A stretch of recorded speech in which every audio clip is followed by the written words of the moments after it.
नमस्कार दोस्तों, स्वागत है आपका हमारे इस चैनल धूप धुनुची आरती में। दोस्तों, जैसे कि मैं आपको वैष्णव प्रेम धर्म के बारे में बता रहा था कि महाप्रभु श्री चैतन्य ने जो है वो वैष्णव प्रेम धर्म का किस प्रकार से उन्होंने प्रचार किया था, जो कि सभी के लिए वैष्णव धर्म है। जो भी कृष्ण को भजेगा, जो भी कृष्ण को जो है मतलब हरि को जो है श्री हरि को महाप्रभु श्री चैतन्य परब्रह्म परमेश्वर जो मानते थे वो श्री हरि को मानते थे, यानी कि महाविष्णु को मानते थे। और वो चाहे कृष्ण रूप में भजन करे, चाहे राम रूप में भजन करे, जिस भी रूप में तुम भजन करो, तुम हरि के हो जाओ, हरि तुम्हारे हो जाएंगे। यही उनके मूल मंत्र थे। और प्रेम भक्ति जो है वो सभी के लिए, ऐसा कुछ ऊंच नीच इस विषय का कोई वहाँ पर नहीं था कि तुम उच्च कुल में जन्मे हो, तुम जो है इस प्रकार के कार्य से तुम इस स्कूल में हो, तो इस प्रकार का कोई नहीं था। जैसे कि मैंने आपको पहले ही बताया है पहले की वीडियो में कि उनके जो नाम संकीर्तन के ये जो पार्षद हुआ करते थे, उनमें से हर समुदाय से जो है वो लोग उनके उस नाम संकीर्तन में योगदान करते थे। और उनमें से कई लोग जो है वो अहिंदू भी थे। तो भगवान की भक्ति करने के लिए, उनके पूजा करने के लिए किसी भी प्रकार की कोई अलग से ये तुम्हें जो है जन्मजात या फिर ऐसे विषयों को सोचने की ज़रूरत नहीं है। बस तुम्हें हरि को भजना है, हरि के हो जाओ तुम, तो हरि तुम्हारे हो जाएंगे। और तुम एक बार अगर कृष्ण बोलते हो तो ही तुम वैष्णव हो जाओगे। प्रेम भक्ति के ऐसे ही विषय जो है उन्होंने प्रतिष्ठा किए थे। और उनके बाद जो है इसे महाप्रभु नित्यानंद ने जो है वो बढ़ाए थे। मतलब महाप्रभु श्री चैतन्य जब जो है बंगाल से जैसे कि नीलाचल की तरफ गए, यानी कि पूरी धाम में गए, वहाँ से वो वृंदावन गए। पर महाप्रभु नित्यानंद ने जो है अपने गृहस्थ धर्म का पालन करते हुए, महाप्रभु श्री चैतन्य ने कहा था कि तुम्हें गृहस्थ वैष्णव धर्म का प्रचार प्रसार करना होगा, क्योंकि हमारे जो समाज है उसमें गृहस्थों की ही संख्या ज़्यादा है। अगर गृहस्थों में धर्म नहीं जीवित रहेगा तो वो कभी भी जो है एक उच्च कोटि के धर्म नहीं हो सकता। मतलब उसके जैसे क्या कहे कि दीर्घकालीनता, यानी कि उसके सजीवता जो है वो बहुत दिनों तक टिकाऊ नहीं रहेगा। तो इसलिए गृहस्थों के भीतर वैष्णव धर्म, ये प्रेम धर्म की जो है उसके बीज बोना, उसका प्रचार प्रसार करना बहुत ज़रूरी था ताकि वो बना रहे। महाप्रभु नित्यानंद ने जो है अपने संपूर्ण जीवन इसी कार्य में लगाया। महाप्रभु श्री चैतन्य के आदेश को उन्होंने शिरधार्य करके जो है अपना पूरे जीवन जो है महाप्रभु नित्यानंद ने जो है वो इस कार्य में ही अपने संपूर्ण जीवन को उन्होंने समर्पित किए थे। तो यहाँ पर जैसे कि मैं आपको धूप पूजा के बारे में कहता हूँ, मेरा ये चैनल जो है वो मैंने धूप पूजा से शुरू किया था। एक्चुअली मेरी ये वीडियो बनाने का उद्देश्य यही है, तो इसी वजह से जो है मैं कह रहा हूँ दोस्तों। धूप पूजा से मैंने शुरू किया था और अभी भी जो है मैं धूप पूजा, धूप निवेदन, आरती, इन सारे विषयों के ऊपर ही मोस्टली वीडियोस बनाता हूँ।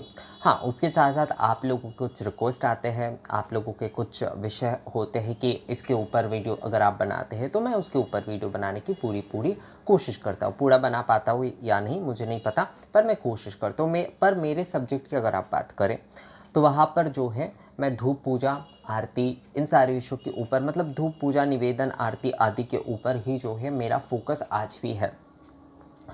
यहाँ पर जो है एक्चुअली इस विषय में मैंने चैतन्य भागवत के बारे में, तो उस विषय में ही मैं अपने सर से बात कर रहा था इस विषय को लेकर। तो सर से मैं कह रहा था कि महाप्रभु श्री चैतन्य के जो प्रेम भक्ति का जो धर्म है, उनका प्रभाव जो है इस प्रकार से साधारण जो नित्य पूजा है, जो कि खासकर अब्राह्मण लोग भी थे उस समय, उनके ऊपर भी बहुत पड़ा कि सभी जो है उस समय अपने अपने तरीके से जो है भगवान की भक्ति आराधना जो है वो करने लगे। अपनी नित्य पूजा का अंश जो है उन्होंने उसे बनाया। तो सभी के लिए कुछ पद्धति जो है वो सभी के लिए, चाहे वो ब्राह्मण हो अब्राह्मण हो, वो कोई मायने नहीं रखता है। हर कोई जो है एक पद्धति का अनुसरण करके जो है अपने ईश्वर की भक्ति और आराधना कर सकते। तो धूप पूजा और ऐसे कुछ नियम पद्धति जो है उस समय खासकर बनिया कम्युनिटी में मैं क्योंकि जहाँ तक मैंने देखा है कि जो धूप बनिया आदि होते हैं, धूप या फिर जो पीतल के बनिया आदि होते, उनमें इसका प्रभाव मैंने बहुत ज़्यादा देखा है। हो सकता है मेरे आगे जब मेरे जन्म नहीं हुए थे या फिर उससे बहुत बहुत पहले भी ये और भी ज़्यादा ओपनली था, मतलब सभी लोग इसे करते थे।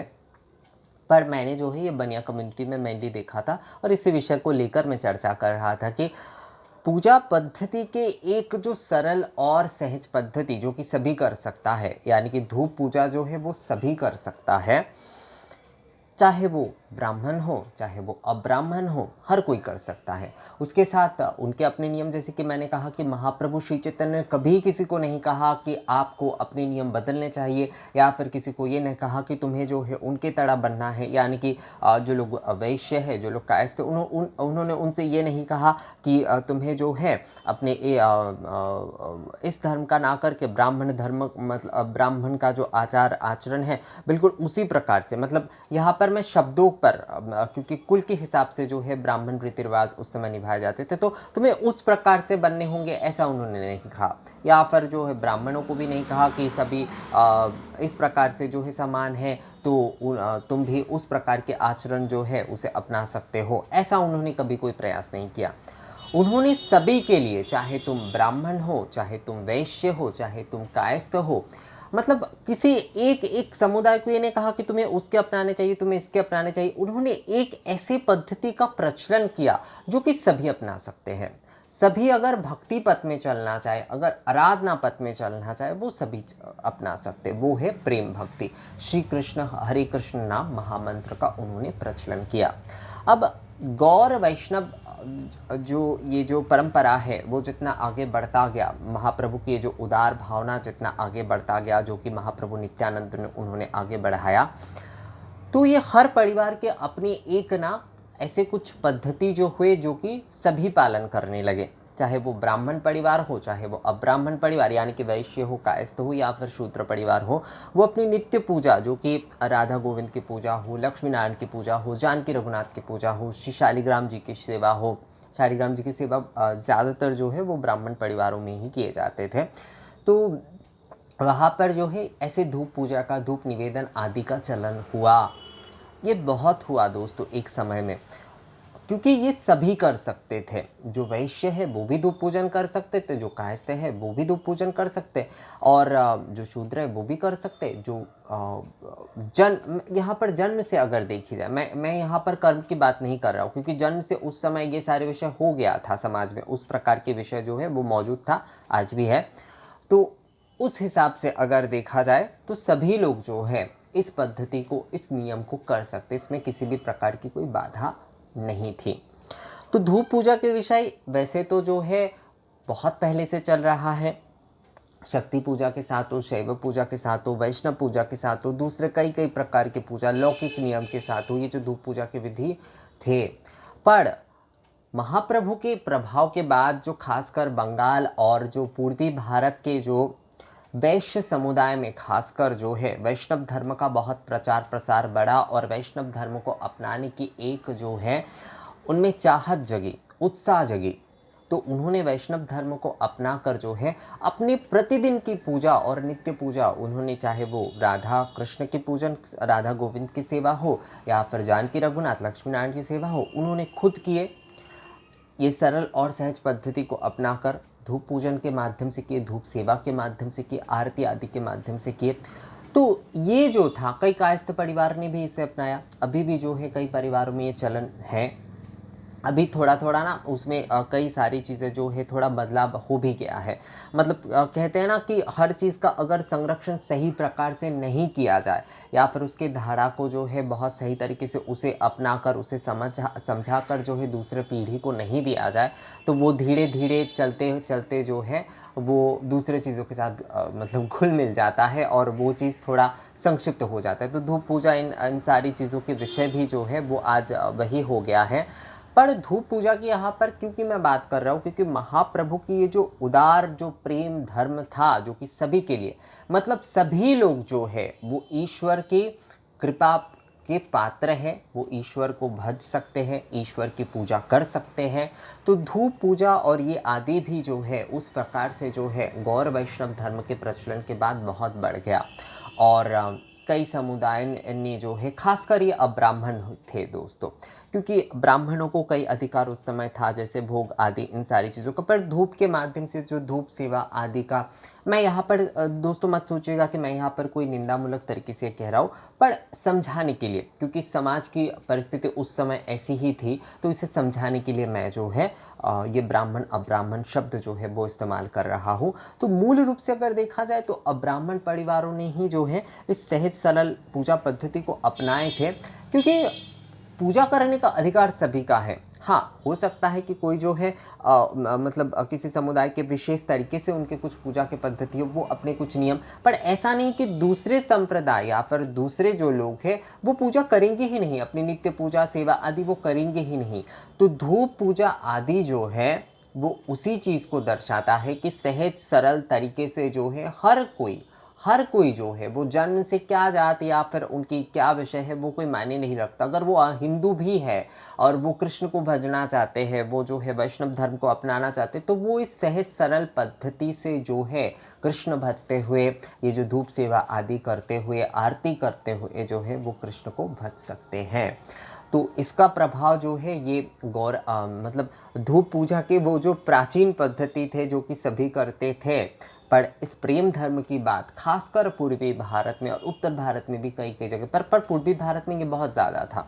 मतलब पूर्वी भारत में धूप पूजन आदि का प्रचलन जो है वो पहले से ही क्योंकि बहुत ज़्यादा था, तो यहाँ पर जो है इस प्रेम धर्म के प्रभाव के बाद जो है ये और भी ज़्यादा स्वतंत्र हो गया। सभी लोग जो है वो आनंद लेने लगे अपने भगवान की सेवा की, कि चलो कम से कम हमारे लिए जो है हम प्रभु की सेवा कर तो पाएंगे, हम प्रभु की सेवा जो है वो अपने तरीके से कर पाएंगे, अपनी ये पद्धति से कर पाएंगे, इसमें कोई बाधा नहीं है, इसमें किसी भी प्रकार की कोई जो है दोष नहीं है, इसमें किसी भी प्रकार की कोई जो है रोक टोक नहीं है, हम अपनी प्रभु की जो है वो सेवा कर पाएंगे।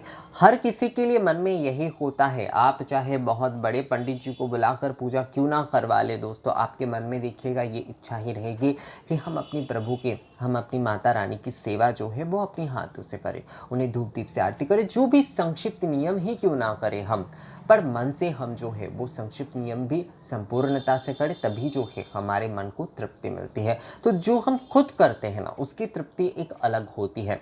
तो महाप्रभु ने भी किसी को बदलने के लिए बिल्कुल नहीं कहा था कि तुम्हें जो है ये हो जाना है, तुम्हें उस चीज़ को प्राप्त करना है। उन्होंने कहा था कि भक्ति को पाने के लिए, ईश्वर को पाने के लिए, मतलब हरि को पाने के लिए, हरि कृपा को पाने के लिए सभी के लिए एक पद्धति है, सभी के लिए महान नाम मंत्र है, सभी से जप सकते, हर कोई कृष्ण बोल सकता है, हर कोई जो है सहज सरल इस प्रकार से जो है मतलब एक पद्धति से जो है वो कृष्ण की सेवा कर सकता है। कृष्ण उनकी सेवा जो है वो ग्रहण करते हैं, यानी कि श्री हरि जो है उनकी सेवा ग्रहण करते हैं। तो विषय उनका यही था, उनके मूल भावना जो वही थे। ये जो धूप पूजा आदि का जो प्रचलन बढ़ा, जैसे कि मैं आज आप लोगों को इन सारे विषयों में बता पा रहा हूँ, तो महाप्रभु के ये जो प्रभाव अगर नहीं होते, जैसे कि देखिए दोस्तों, वैष्णव धर्म ऐसा नहीं कि महाप्रभु ने शुरू किए थे। कई लोग सोचते कि वैष्णव धर्म जो है महाप्रभु ने शुरू किए थे, ऐसा नहीं है। वैष्णव धर्म उसके कई पहले से मौजूद थे, पर महाप्रभु ने जो है उसका विस्तारीकरण किया बहुत उदार भावना के साथ, बहुत प्रेम भावना के साथ। तो धूप पूजा आदि जो है वो महाप्रभु के इस प्रेम धर्म प्रचार, प्रेम वैष्णव धर्म प्रचार के पहले से ही मौजूद थे, पहले से ही कई लोग करते थे, पहले से ही उस तरह की विधि जो है कई लोग अपनाए हुए थे। पर उसका जो विस्तारीकरण, उसका जो है सभी लोग एक दीक्षा के प्रकार जो है उन्होंने अपने नित्य पूजा और नित्य सेवा का अंग जो है इस धर्म के बाद जो है उन्होंने, मतलब इस वैष्णव धर्म के प्रचार के बाद जो है जो गौर वैष्णव धर्म है उसके प्रचार के बाद जो है उसे और भी ज़्यादा विस्तृत रूप से अपना लिया, और अपने घर पे ही जो है, चाहे वो फोटो में मतलब चित्र में हो, चाहे वो मूर्ति में हो, वो अपने प्रभु की सेवा का आनंद लेते थे और अपने मन में एक परमानंद की वो प्राप्ति करते थे। मतलब एक बहुत बड़ी शांति, एक बहुत बड़ी तृप्ति होती थी उनके मन में, जो भी भक्त सेवा करते थे। आज भी कई घरों में, जैसे कई निषेध है, कई घरों में क्या मतलब आज भी कई निषेध है, जैसे भोग के ये विषय होते हैं। अब हाँ, कई लोग मुझे सवाल करते हैं कि आप भोग नहीं दे सकते, नहीं दे सकते। उस विषय में मैं नहीं जाना चाहता दोस्तों, उस वितर्कों में मैं नहीं जाना चाहता कि कौन मतलब ब्राह्मण परिवारों में दिए जा सकती है, आप ब्राह्मण परिवारों में ये नहीं दिए जा सकते। मैं उस वितर्क में जाना ही नहीं चाहता हूँ। पहली बात जो है हमारे पास जो विषय है हमारे पास जो विषय जो नहीं है हम उसके पीछे भागते भागते ना हमारे पास जो है, हमारे जो अधिकार है, हम उस अधिकार को ही कहाँ भूल जाते। हमारे पास जो है हमें उस चीज़ को लेकर जो है अपने कार्य करना है, हमें जो है अपनी आराधना के पथ पर जो है वो आगे बढ़ते जाना है। ज़्यादातर हमारे पास क्या नहीं है उसके प्राप्ति के लिए हम इतना भागते हैं कि हमारे पास क्या है उसके मूल्य ही हम नहीं देते। तो ये जो धूप पूजा आदि जो है उसका विस्तारीकरण जो हुआ, उसे जो है ये सभी ने जो है गृहस्थ सभी ने जो है इसे अपनाए और प्रभु के सेवा के आनंद के लिए इन्हें अपनी नित्य पूजा का, नित्य सेवा का अंश बनाया। तो इसके पीछे भी वैष्णव धर्म का, वैष्णव प्रेम धर्म का एक बहुत बड़ा प्रभाव है। अब ऐसा नहीं है कि इसमें शाक्त धर्म का प्रभाव नहीं है, शाक्त पूजा के भी कई सारे विषय जो है उसमें आते हैं दोस्तों, पर वो यहाँ के विषय नहीं है। मैं यहाँ पर कह रहा हूँ कि सभी ने जो है उसे अपना कर जो है उसे एक नया रूप दिया। जिस प्रकार से जो है महाप्रभु श्री चैतन्य ने जो है प्रेम धर्म, ईश्वर की पूजा के धर्म जो है, ईश्वर की भजना के धर्म सभी के लिए कहा, उसी प्रकार कुछ पद्धति जो है इस गौर वैष्णव धर्म के बाद जो है वो विस्तृत हो गए, सभी के लिए हो गए। किसी भी विधि निषेध, किसी भी ऐसे विषय की वो दायरे में नहीं था। तो धूप सेवा आदि जो है, धूप सेवा आरती जो है वो वही था, वही है जो कि सभी कर सकते हैं। किसी भी प्रकार की कोई रोक टोक, कोई बाधा इसमें नहीं है। तो दोस्तों मुझे लगता है आप लोगों को थोड़ा समझ में आया है। एक्चुअली मैं इस विषय को लेकर आलोचना कर रहा था और मुझे लगा कि ये सारे विषय थोड़ा आप लोगों से शेयर करते, ये वीडियो शेयर करने के लिए ही था। ये कोई ऐसा विषय नहीं है कि बहुत बड़े जानकारी या पर ऐसा कुछ बहुत भारी भरकम विषय जो है आलोचना के विषय। क्योंकि कई एक भाई ने मुझे उस दिन कहा कि दादा आप जिस विषय पर बातें करते कभी कभी जो है मेरे दिमाग से थोड़ा मतलब आगे चला जाता है, मैं समझ नहीं पाता हूँ, फिर मैं सुनता हूँ, फिर समझता हूँ। तो पता नहीं, मैं तो सहजता से ही कहने की कोशिश करता हूँ। अब होता है कई सब विषय मेरे भी एक्चुअली ये ना कई समय होता है कि हमें जो है एक विषय एक बार में सुनकर जो है वो पूरी तरीके से समझ नहीं आता है, दोबारा हम जब सुनते हैं तो हम उस विषय को समझ जाते हैं बहुत ही अच्छी तरीके से। तो एक अच्छी विषय है वैसे, एक बार की जगह दो बार अगर हम उस चीज़ को पढ़ते हैं तो हमारा अंतरंग हो जाता है, मतलब उसे हम भूलेंगे ही नहीं कभी। तो ये एक तरह से अच्छी बात भी है। और एक्चुअली मैं कोशिश करता हूँ, आप लोग जो भी कमेंट्स करते हैं, जो भी विषय पर बातें करते हैं, जो भी मुझसे पूछते हैं, मैं उसके ऊपर जवाब देने की, और जो भी विषय मुझे अच्छा लगता है किसी और के साथ जो है मैंने बात की, जहाँ से मैंने कुछ सीखा, मुझे लगता है वो चीज़ें आप लोगों को भी बताई जाए। तो ये धूप पूजा के साथ जो है वैष्णव धर्म के जो प्रभाव है, प्रेम धर्म के, श्री गौरांग के जो प्रेम धर्म के प्रभाव जो धूप पूजा के साथ जुड़ा हुआ है, तो वही मुझे लगा कि थोड़ा सा आप लोगों के साथ भी साझा करते। तो दोस्तों वीडियो कैसा लगा, इस वीडियो में दिए गए जानकारी कैसा लगा, मुझे कमेंट्स करके बताइएगा। और आपसे मिलेंगे अगले वीडियो में, तब तक के लिए नमस्कार।